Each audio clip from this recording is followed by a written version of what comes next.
And so for that we'll assume field small k to be usually fp or fp bar,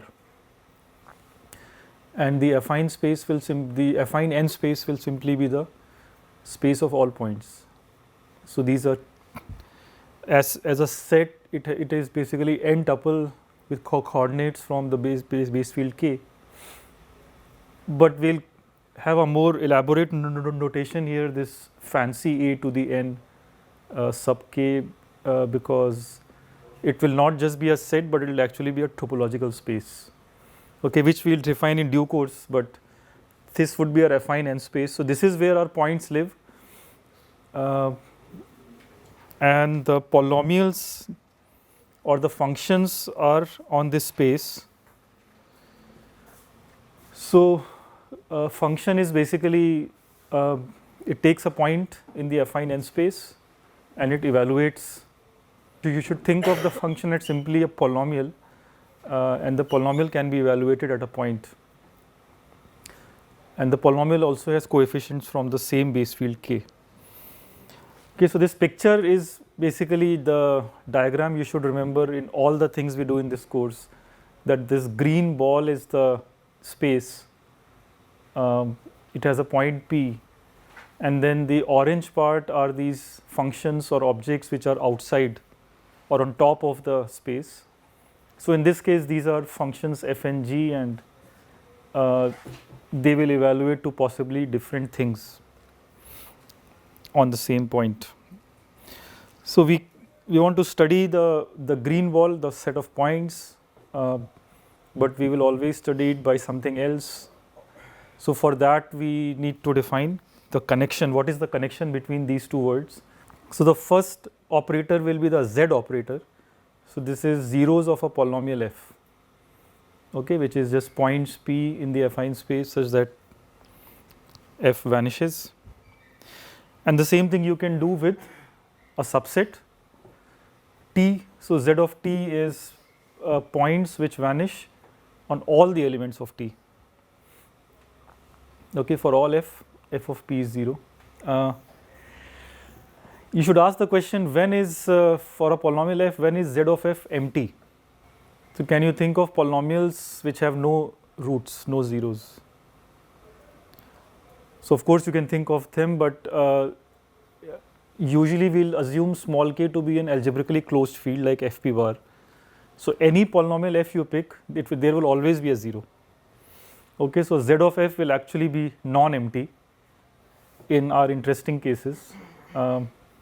Of course, in finite fields and other fields which are not algebraically closed, then z of f can be empty, but it won't be the case in our the generic situation we will be in.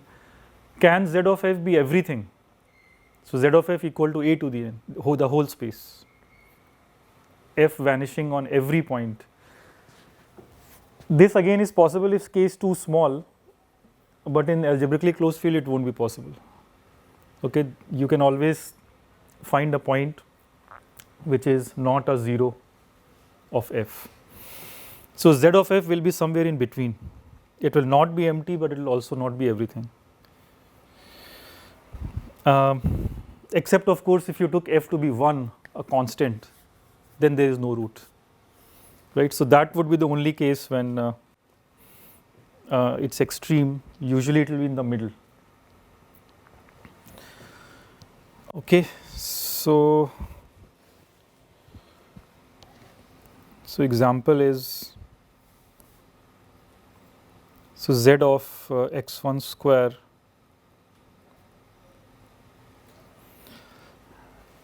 and x1 plus x2, right? So what are the zeros of this? So remember, you are interested in common zeros. So first one implies that x1 is 0, and second also implies x2 is 0. So the only solution is 0 comma 0. The only 0 is this, right? This will not even depend on what field. So it's true for any k.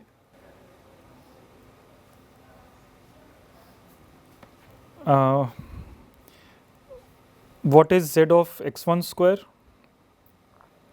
Assuming that we are looking at affine 2 space. So here this is only setting x1 to 0, x2 is free. So you will get 0 comma t for every element in K, right. So it's basically the affine line, affine 1 space with 0 appended on top. So these things are called curves. Okay, we'll formally define it, but the first 0 set is a single point, and the second 0 set is a curve. Okay, it's parameterized. In fact, it's even parameterized by a single variable here. Okay, so with this z operator, now we can define the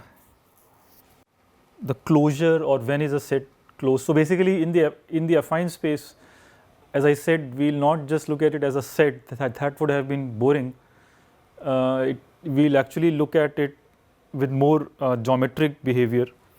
So for that, we will identify some special sets in the affine space, and these are called closed sets.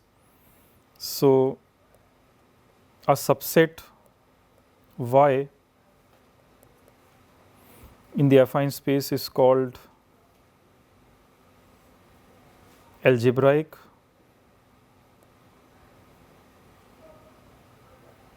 or closed if y is equal to z of t for some t.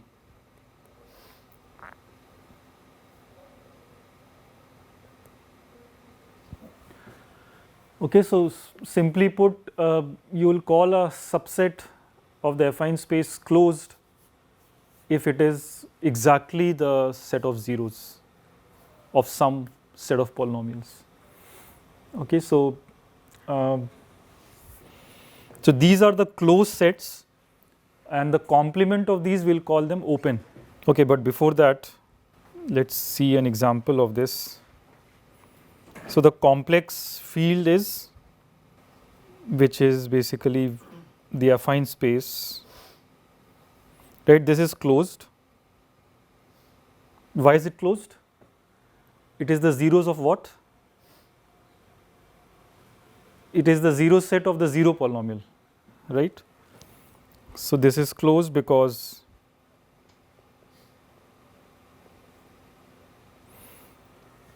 trivially, if you take the zero polynomial, then you get everything. So the whole set is, the whole affine space is closed. But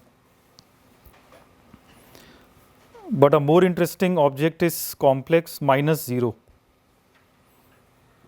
So if you puncture the complex line at 0, is it closed? So this is a proper subset of the affine space. Can you express it as z of t? Why not? It's not completely trivial. So this is not closed.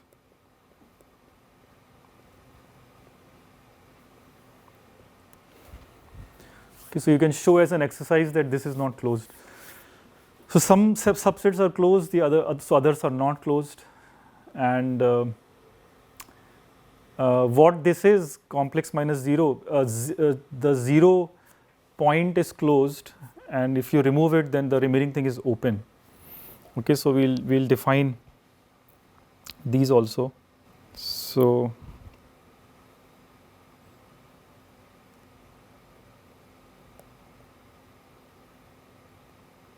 complement of closed is called open.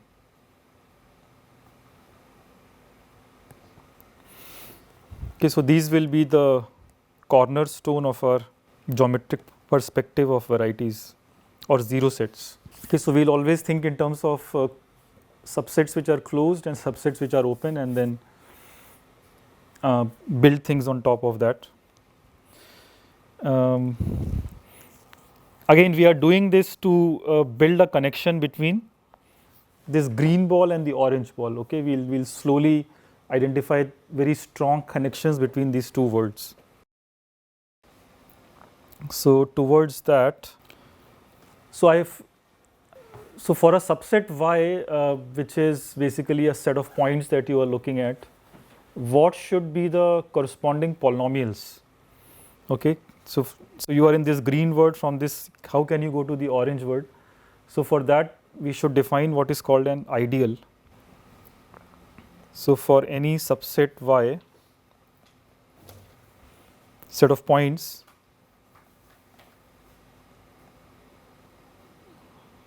define an ideal I of Y to be those polynomials which annihilate all the points.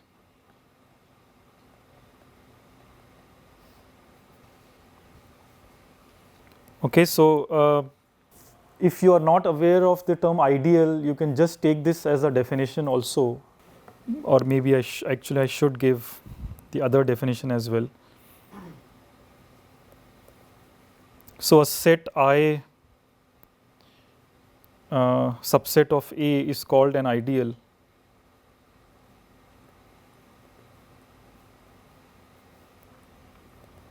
if, so you need some axioms. In particular, you need I itself to be a ring. Okay, you should be, if you add two elements or you multiply them, you still get an element within I.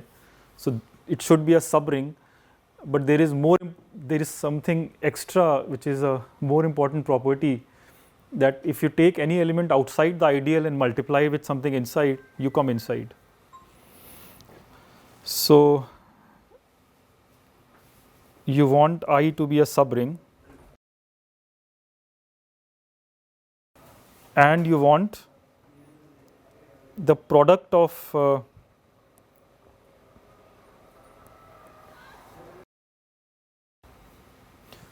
any element for all A in R, for all elements small a in the big ring A.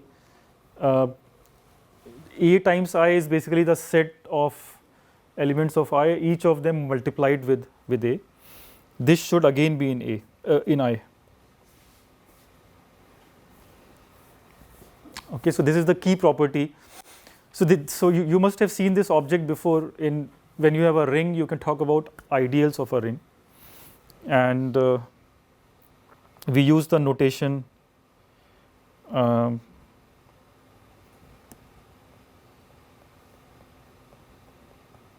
this one. Okay, so whenever I will write this, I will mean that I is a subset of A. Moreover, it's an ideal. It's an ideal. Subring, you have to clarify that need not have the identity. Right? You don't assume all rings have the identity. Yeah. So it's a, yeah, that is true.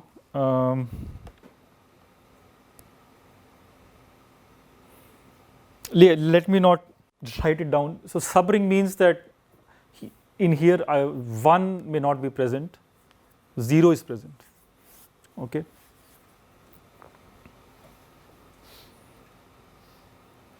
So 0 is there, 1 may not be.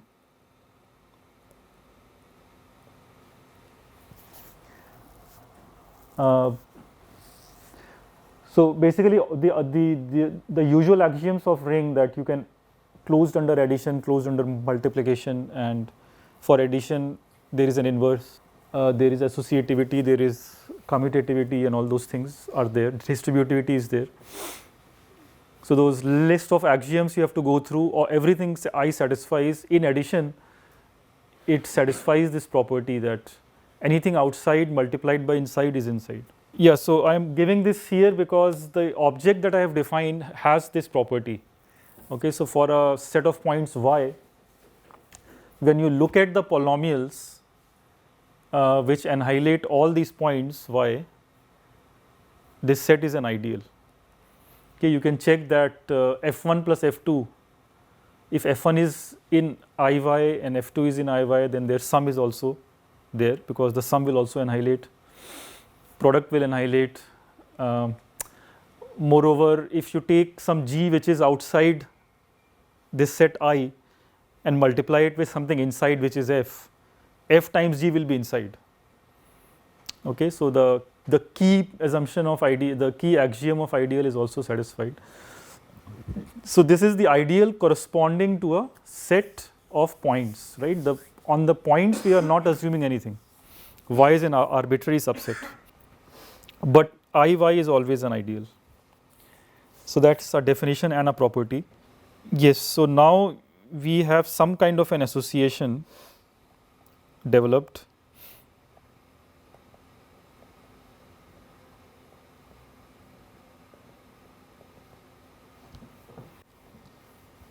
which is so in the affine space, if you take an object Y, a subset, um, and this A is the polynomial ring, functions defined on the affine space everywhere. So Y is associated with an ideal, right? So on the left hand side you have points, and on the RHS you have polynomials. So from set of points you can go to set of polynomials forming an ideal, which is this IY definition. And is there a converse to this?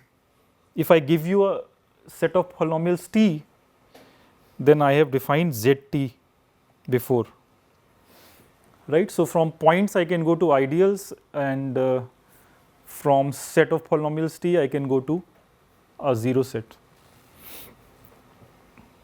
right? So we have the first basic association, and we'll slowly make it stronger, okay? Because we should now try to understand where will these closed sets go,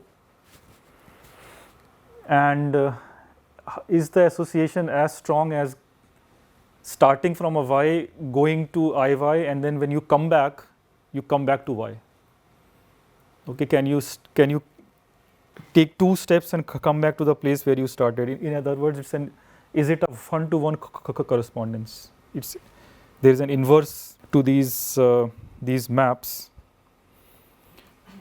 So this object here is an ideal, and this object here is closed or algebraic.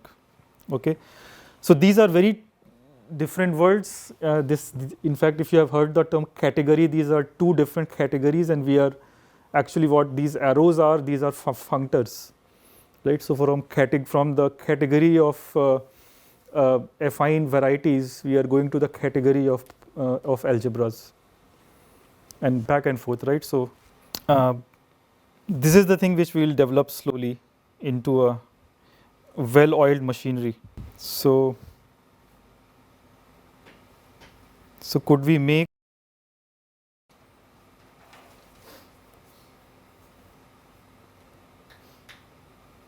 these associations well behaved?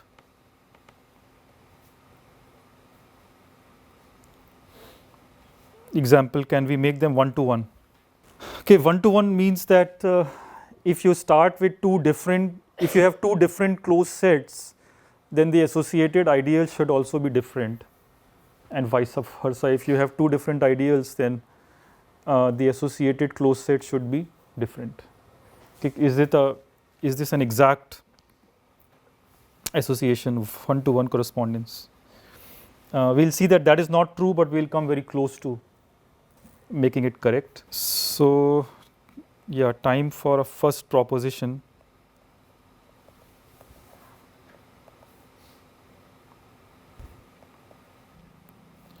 So this is trivial. Phi and the affine space both are open.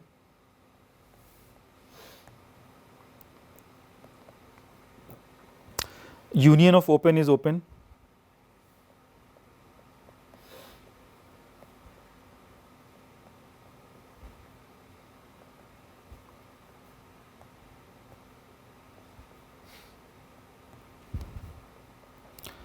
And if these are finitely many open,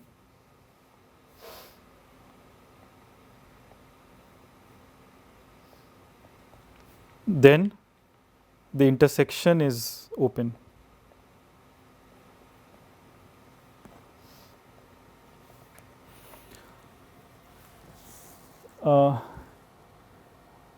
Yeah, so I'll prove this. Proof is quite easy. But before that, any questions?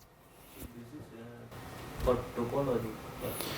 Yeah. So, well, this is just a proposition from, we have given the clear definitions. From the definitions, we can prove this. Once we have proven this, then we would have defined what is called the Zariski topological space inside an affine variety. But are the terms clear? Do you have any questions till now? Okay, so how do you show that empty set is open? You have to look at the complement, which is a to the n, and that is closed, right? And why is a raised to n open? Because the complement which is empty, that you have to show is closed. So let's see that. So a to the n is z of what? 0. And empty set is set of what? 1, right?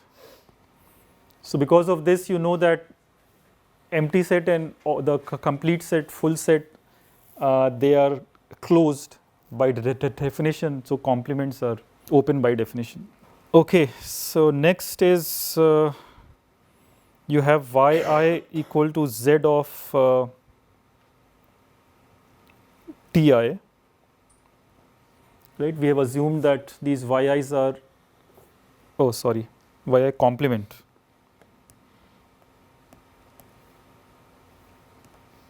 So yi is z of ti complement.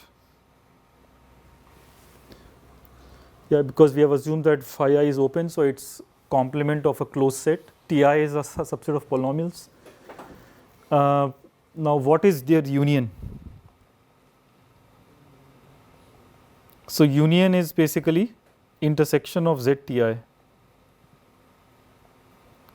complement, right?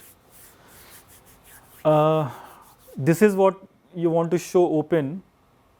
In other words, you have to show that intersection of z ti is z of something. Can you guess what? Union of TI. Union of ti, yes. So which is equal to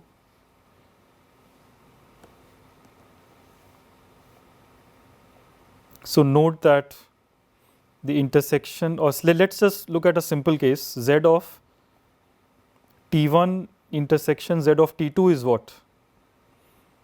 So this is Z of the union. Is this fine? Because so points which are zeros of T1 and T2 on the LHS, you also get those points in the RHS, and vice versa, right? So it's obviously an equality, and you can repeat this infinitely many times also. So hence, in this union of yi, you may have infinitely many phi's. We don't care; it's always open. Is that clear? They can be uncountable as well. Yeah. I mean, nothing stops us from in the definition. What did we say? We just said that y is equal to zt for some t, right? So there is no count here. So this follows from the definition. Third thing is now you have to look at intersection of yi complement. So intersection of yi is what? It's intersection of zti, which is equal to union of zti, whole thing complement. Right. So now you have to basically write down union of zti as z of something. What would that be? So let's see that. So z of t1 union z of t2. What do you think this is?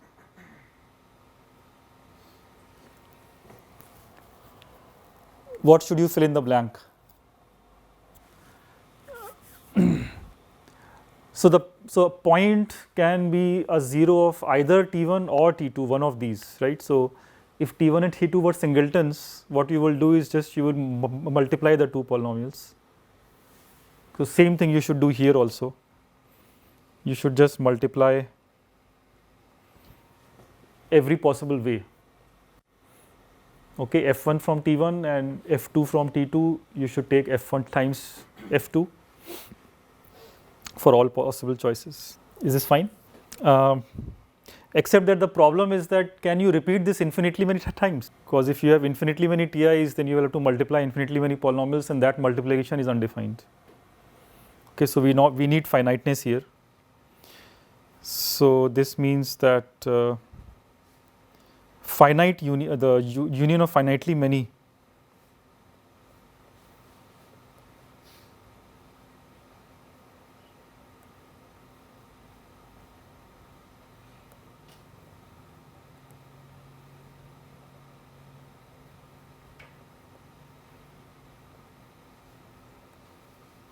otherwise we cannot repeat this.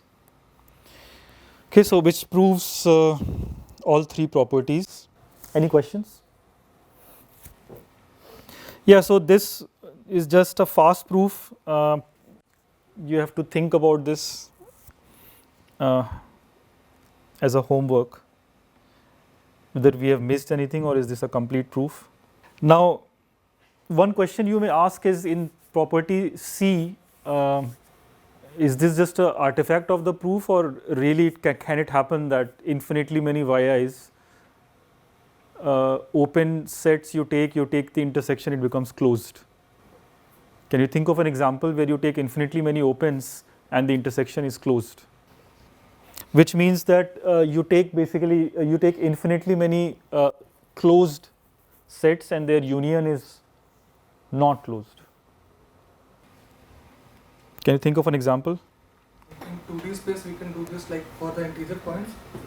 We will have balls of radius more than, let's say, 5 or something, so that they would overlap and they would follow the entire space. When I take the union for all that. Yeah. So you cover the entire space. This would be the example. So we can do this as follows. So look at the union of points. Point is just a complex number. So each of these sets, it's obviously closed, and union of these infinitely many closed is, yeah, that's not a good example. Maybe I should remove 0. Then what do you have? Then you have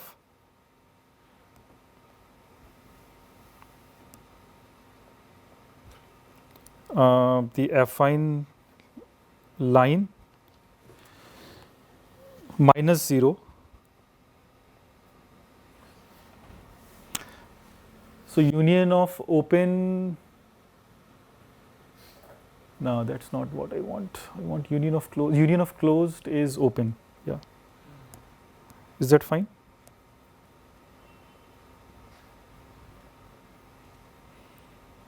While this is not closed. It's open, but as an exercise you show that this is not closed. You cannot express it as z of t. So yeah, this covering the whole, almost the whole space is the problem. So hence we have proved whatever can be proved. These ABC properties are optimal, and this gives you what is called a topological space. It's a heavy word, but it just means this. Okay, this proposition, to remember it, we call it a topological space.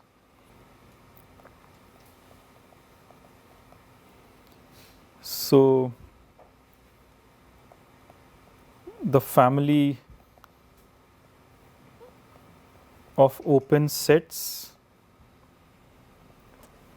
of A to the n is called the Zariski topology.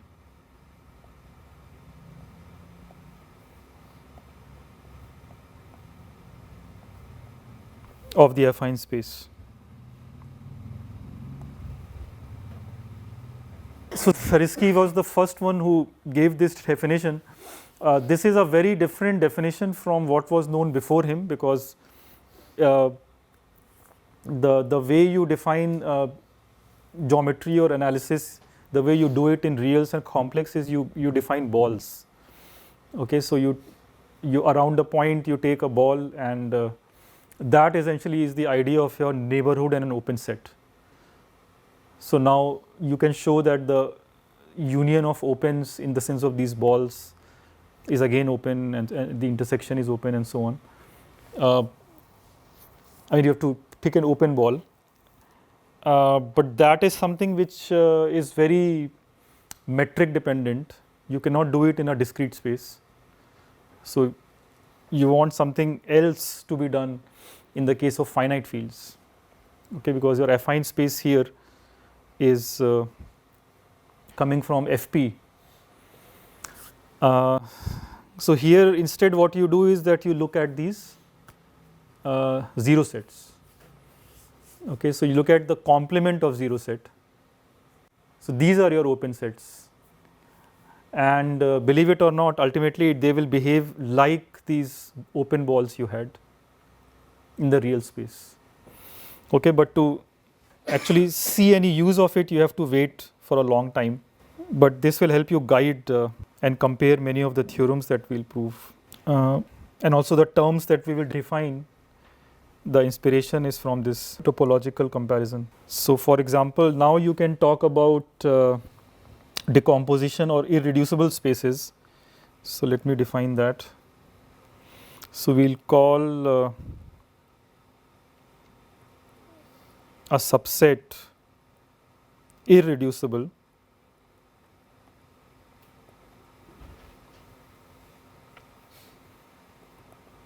if there does not exist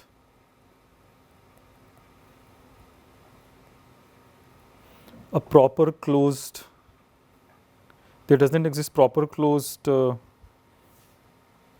y2 such that y is equal to y1 union y2. So basically you have this set of points y, we'll call it irreducible if, or we'll call it reducible if it can be decomposed into two closed subsets. And if you cannot do that, we'll call it irreducible. Okay, so proper here is important, because of course trivially you can always decompose y as empty set union y. That is not allowed. That is not of any interest. And conventionally we'll define phi to be reducible.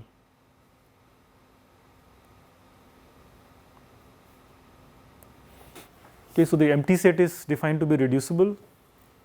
Every other set y we call it reducible if and only if you can express it as the union of two non-trivial proper closed sets. So the idea of this, or the reason why we want to focus on irreducible sets is if it reduces, then kind of by induction we can reduce the properties, or we can study the properties of the components.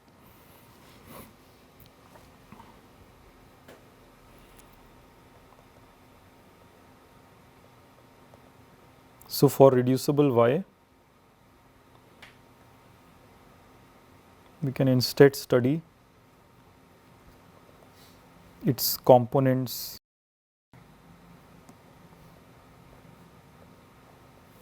y1 and y2. Okay, so we can study them, the smaller pieces, and then from there we can derive the properties of y. So which is why we'll only focus on the irreducible ones. So example is again the line, show that this is irreducible. Okay, which is an interesting exercise. How do you show that the line cannot be broken into two closed sets? Any ideas? So say you write the line as the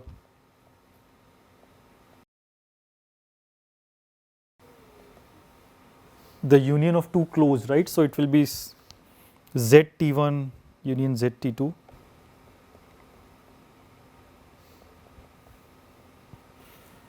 So union of two kinds of zeros. Why is this not possible? Because it would be Z T1 T2 and that should be 0.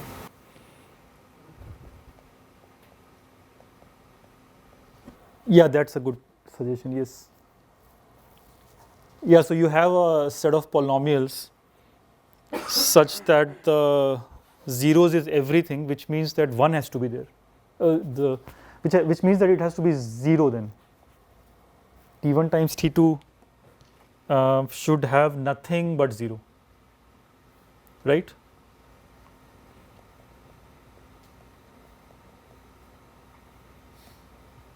So this as a set is just the 0 set. You cannot have a non-zero polynomial sitting there, because that would immediately reduce the number of roots. Cannot get everything. Which One of them should be. exactly, that means that one of them is 0.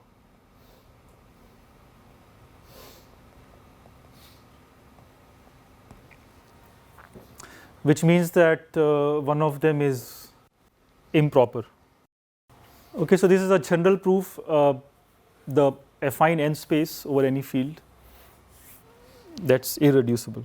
Okay, so now finally I can define what is an affine variety, right? So this was an affine, we defined affine n space, but this is everything. We usually will have 0 sets which will be much smaller, so we have to give them a name, and that would be this.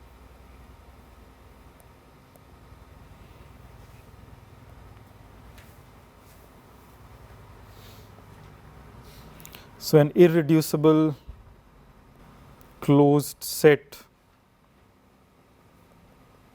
of a raised to n is called an affine variety.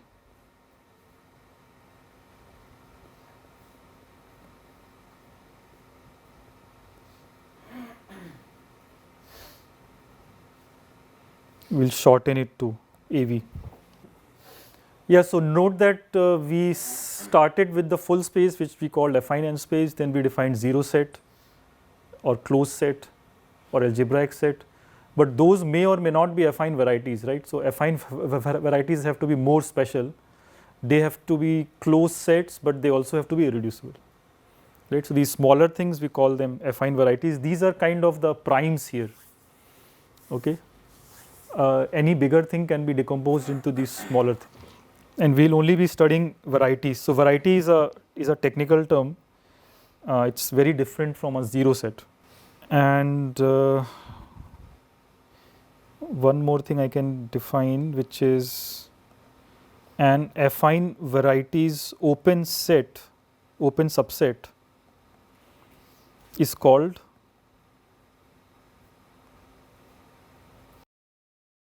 a quasi affine variety.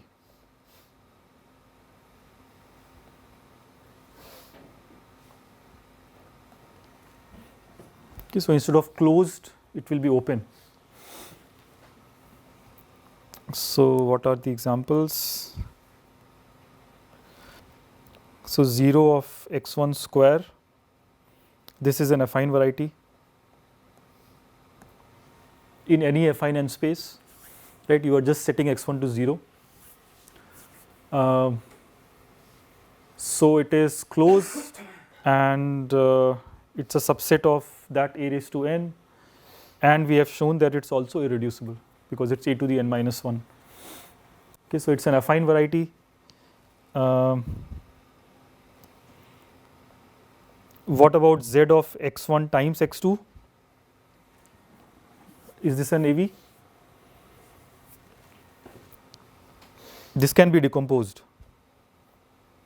like this. So this is not an affine variety, right? And what's a quasi affine variety? So open essentially means that we have to exclude some zeros, some 0 set. So from zx1 square, that's the affine variety. If you exclude something, for example this, then it's quasi-affine.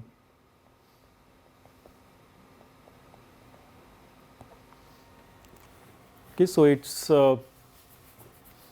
x1 has to be 0, but x2 has to be not 0. Okay, so when you introduce these conditions, you get quasi-affine variety. Any questions till now? Okay, so now what we will do is we will make our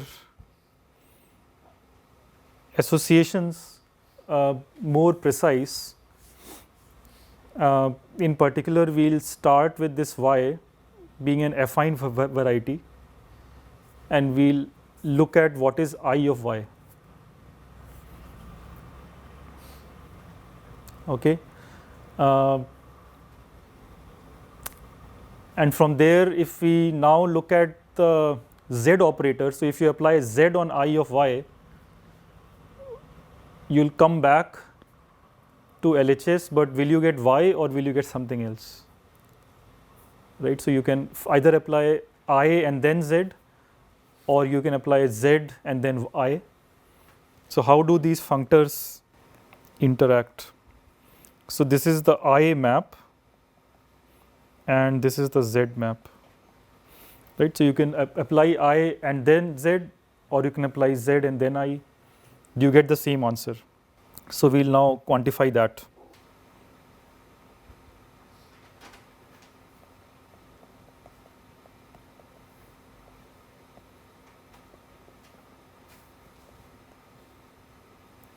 So in this course, I shouldn't use the term functor, but I anyways will, because it's taking you from one word to another. So there is no good word for this. I mean, you can always use association or map, but functor will be something which is correct. So let's study the functors z and I. Okay. And to make this study simpler, we'll just assume K to be algebraically closed.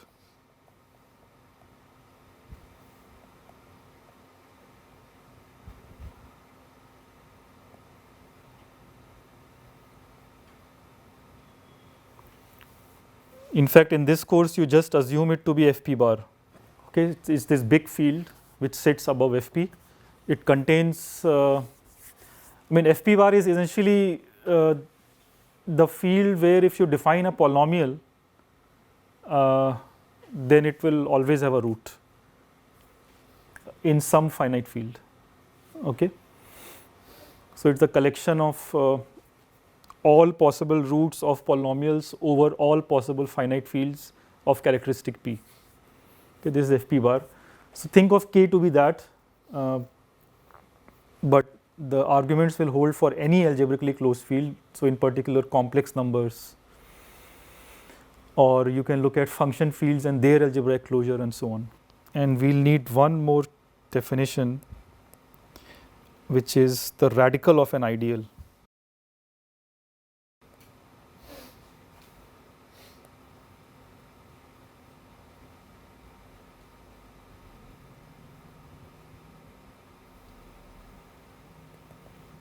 So this is denoted suggestively as square root of I.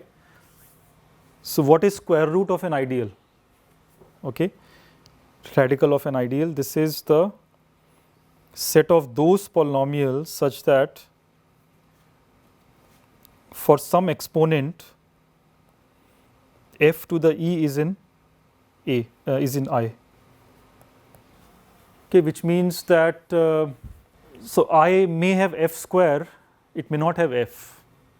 So you introduce f inside. Okay, further I may have f cube, but may not have f. So introduce f inside. Okay, so whatever power now the final object, this square, the radical or square root of I, whatever g there is, all the radicals of it, if they are polynomial, are also inside. For example, what is the radical of the ideal generated by x1 square x2?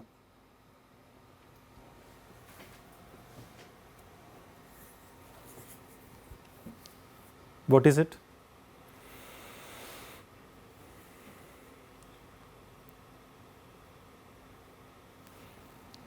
Maybe I should ask the easier question first, this one. So in this, since x1 square is there, you also have to put x1, right? And that would be enough. So you will just get this ideal. Now next is the radical of x1 square x2. What is this? Yeah, here I have wrong in my notes. The correct answer is this will not change.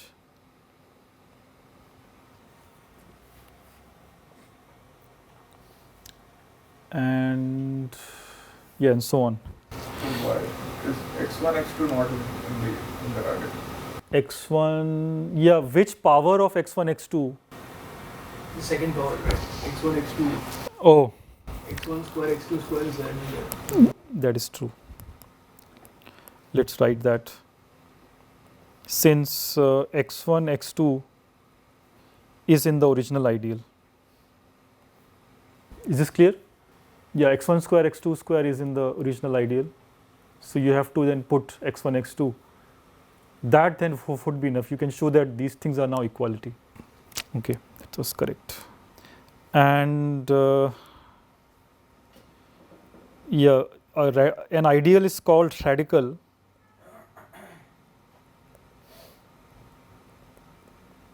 if the radical is itself. Okay. So now we can prove a nice proposition, which is for any ideal, if you look at the zero set and then you look at the ideal of the zero set, then you get, so I mean ideally you would want the ideal I, right? But what you will get instead is the radical of it. And you may also want to mention that the radical of any ideal is again an ideal. Oh, that isn't clear. Yeah. So look at this definition. So in this, if you have f1 and f2, then you have to show that f1 plus f2 is also there, right? Yeah, it's not very easy. So you have to do this as a homework exercise. So basically f1 to the e1 is in the ideal I and f2 to the e2 is in the ideal I. You have to show that f1 plus f2 raised to something is also in the ideal. What you can show is you just look at f1 plus f2 raised to some big E, say e1 plus e2 plus 1. That you would be able to show is also in the ideal. So sum will also be in the ideal, product will also be in the ideal. Product will be easy to see, and if you multiply anything from the outside to f, then you come inside the ideal. You can show that radical is again an ideal. But for general ideals I, the radical may be bigger, right, as you saw in the example. So what you are getting here, x1 is a bigger ideal than what you started with, right? x1 square is significantly smaller than the ideal x1. So radical operator may take you to a bigger ideal. When it does not, then we say that it's a radical ideal. Okay, and what this proposition is telling you is that if you start with a radical ideal, then applying z functor and then the I functor brings you back. So I and z, they are kind of inverse functors for radical ideals, okay, which is a great one-to-one correspondence result. Is this clear? Okay, so let's do this in two parts. So first you show that the radical of I is contained in I of Z of I. Why is that? Since you have to just read this, look at the zeros of the polynomials in I, the common zeros. So look at a root, for example, P. So since P is killing everything in I, you can see that P will also kill everything in radical of I, square root of I. Right, because the square root is nothing but just powering. Yeah, so which is why all these polynomials, they are actually killed by Zi. That's all.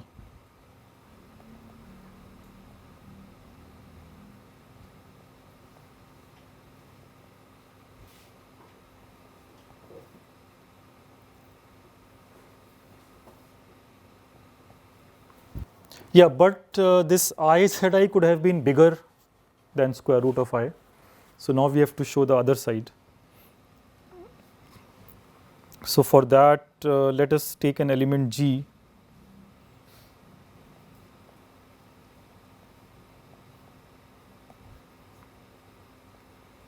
In I Zi. So what does that mean? That means G vanishes on Zi, point Zi.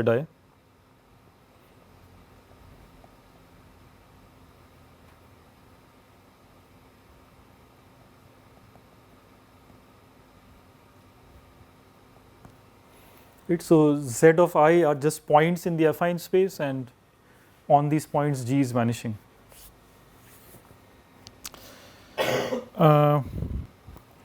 Yeah, but remember what we want to show. So we want to show that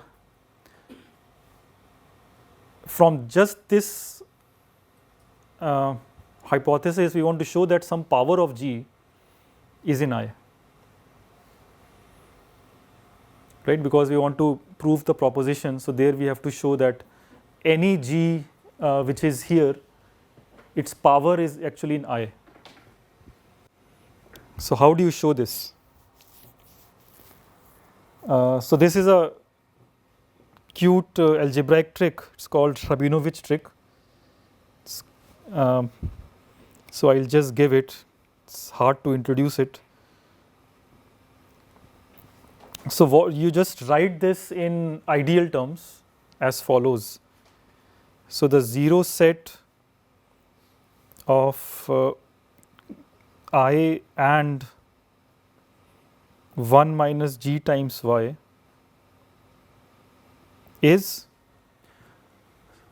so the points which annihilate, which kill I and they also kill 1 minus GY, they don't exist, right? Because if some point is killing I, then it also kills G. So the second part actually becomes 1. Right? So this zero set is actually empty.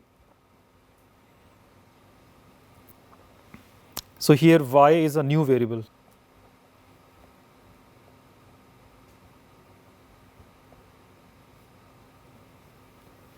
Okay, so I can introduce a new variable, and then I can introduce a new polynomial, which is this 1 minus the product of G and Y. This new polynomial has the property that common zeros of I, they cannot annihilate it because they make it 1.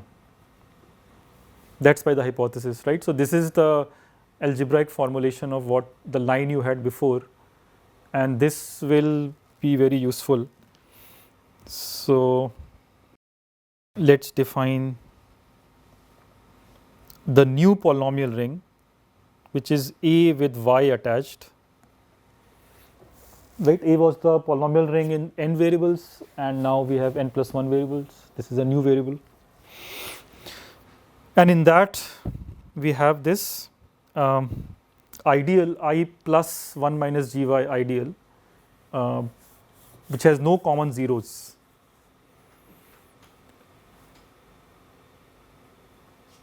So when do you think an ideal has no common zeros in an algebraically closed field?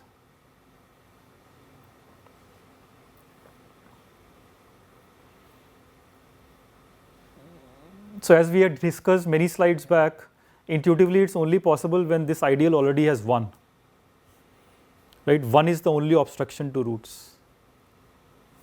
So this is what I want to claim, that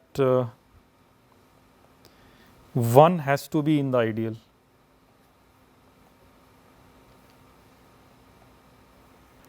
Okay, so this is called weak Hilbert's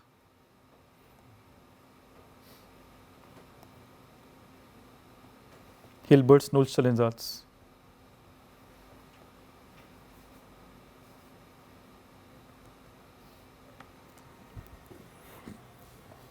So Hilbert Nullstellensatz is a criterion for ideals to have the polynomials in an ideal to have a common root over an algebraically closed field. So we are invoking that. I will sketch this proof after we have finished this line of argument. It's not very difficult, but instead of getting diverted by that, let us just continue. So intuitively it seems right that if this ideal has no root, then the ideal should have 1, and let's just continue with that. So what does that give you? So this means that 1 can be written as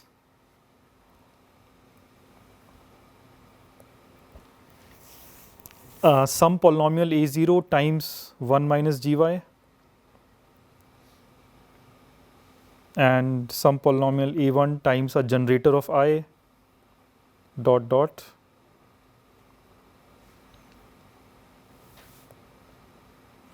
where a0 to am are coming from a prime. We don't know anything else about a0 to am. 1 minus gy is the distinguished polynomial we have introduced, and f1 to fm are generators.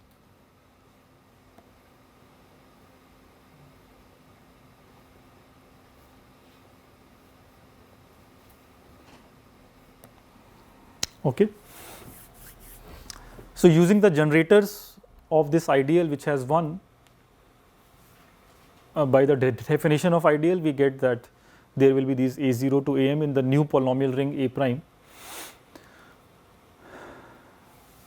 What do you get from here? What good is this? So here you don't have any special information about other polynomials except 1 minus gy. What you can do is that y is a free variable, so you just substitute y to be 1 over g.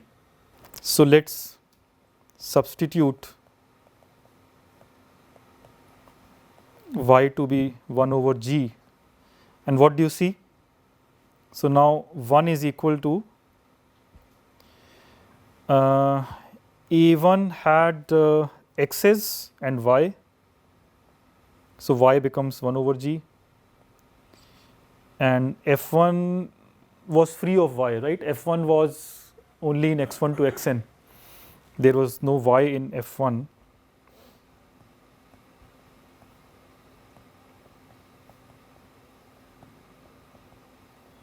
So you get this.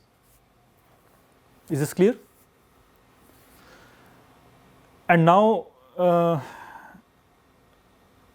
you can just clear away the denominator by multiplying by a high enough power of g.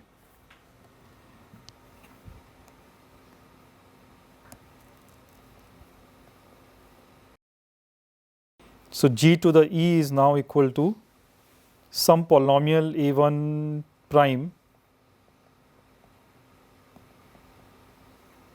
am prime for E a natural number and EI prime in the polynomial ring A prime.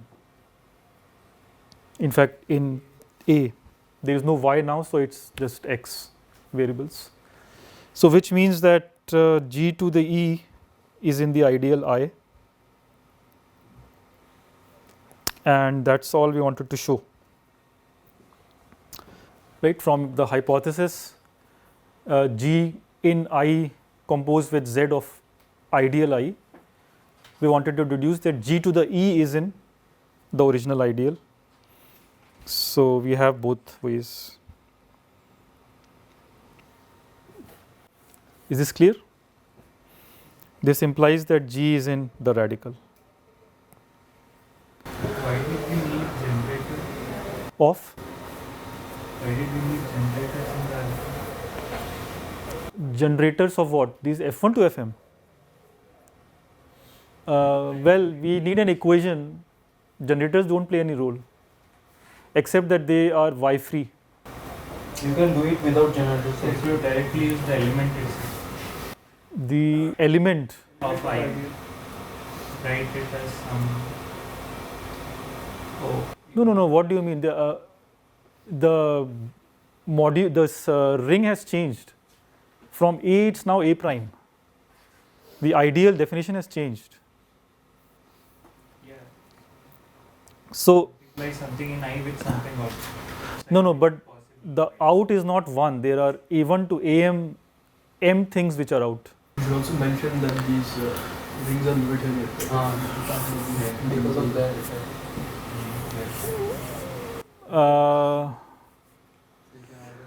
Yeah, let us just keep that under the rug. Nobody will ever notice that. Everything is finite, don't worry. What is more important is what is this weak Hilbert's Nullstellensatz that I have invoked. That I can sketch because it's a useful thing. It appears also in other problems in computer science. So let's just do that as a detour.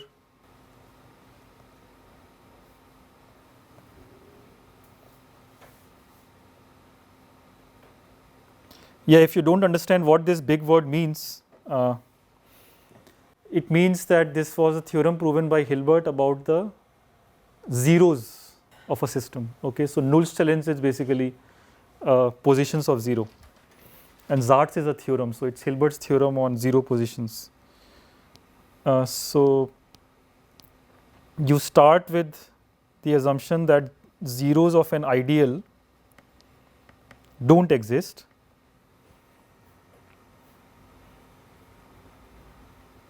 And you assume that K is algebraically closed. Okay, so K bar is the same as K, which we are taking K to be FP bar or complex numbers. That is fine. So over that base field, you have a set of polynomials T. In fact, think of T as an ideal. So he gave a criterion, or in fact, he characterized how can it be that Z of T is empty. By showing that actually one has to be in, yeah, I really need an ideal where J is an ideal. That one has to be in the ideal J.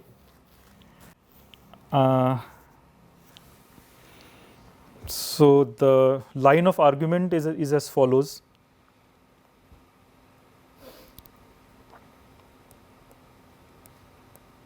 Let me specify the ring also. So Zj is empty, K is K bar, and J is an ideal of this polynomial ring, say A. In fact, you can think of it concretely to be K x1 to xn. Okay, so where do we go from here? So what you should do is first you pick a maximal ideal that sits above J.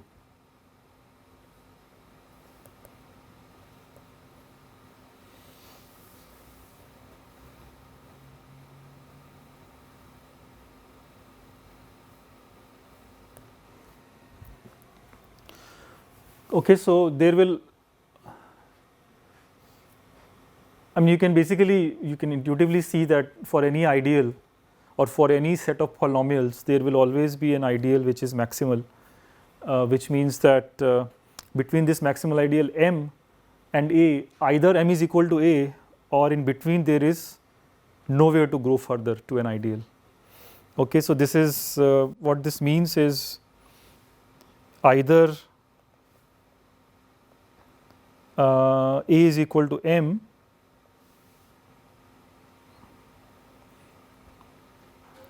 okay, I want it to be proper.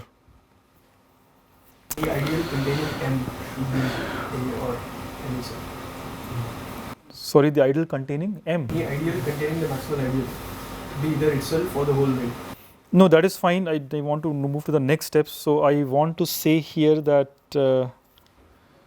okay, I want to say that A over M is a field.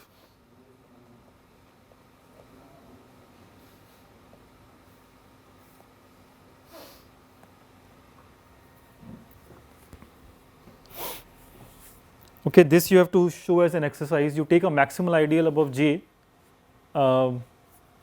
then just by the maximality it follows that A mod M will be a field. Basically, if it wasn't a field, then it means that there are zero divisors, things which are not invertible. Yeah, there are non-unit elements in A mod M. So you can use those non-unit elements to grow the maximal ideal M further, which will be a contradiction. Okay, so the only place where you stop is an ideal that makes A mod M a field. So this is a property of the maximal ideal. In fact, you can take it as a definition also. This is what we are talking about. And which then is a field extension of this K.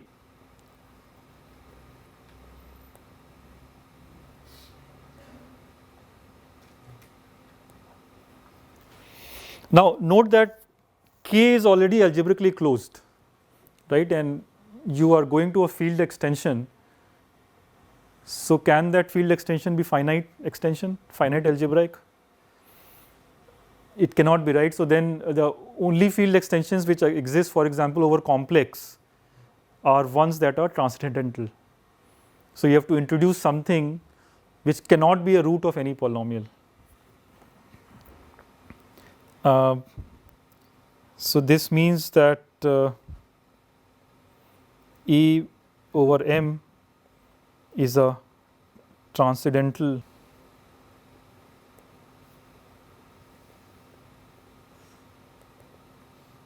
extension of over K.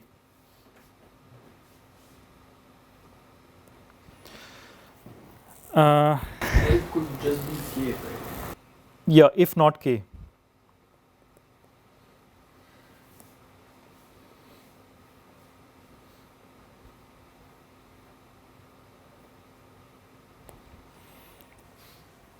So if this extension is proper, then it has to be transcendental. But can it be transcendental? Again, I mean, if it is transcendental, you can show that this will violate the maximality of M.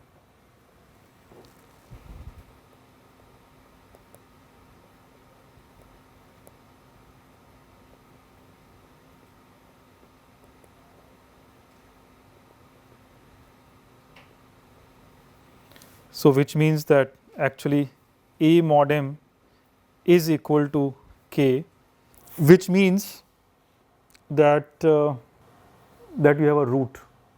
So which means that M has a, so Z of M is non-empty. Okay, which will then contradict that Z of J was empty.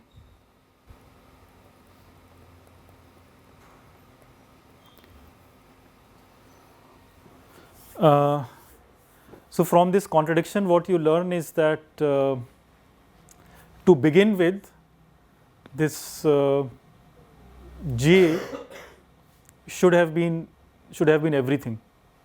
M was A. Okay, so overall this means that the only way to come out of this contradiction is that J was equal to A, which means that 1 was in J. That's the proof. So there are these algebraic concepts. If you are aware of them, you will see this proof as easy. If you are not aware of them, then you have to do some homework. Okay, but as I said, in our bigger picture, this is not quite needed, because when we said that the only way Z of something to be empty is when 1 is there in that ideal, that is quite believable. You can take it and move forward. If you want the details, then the sketch is here.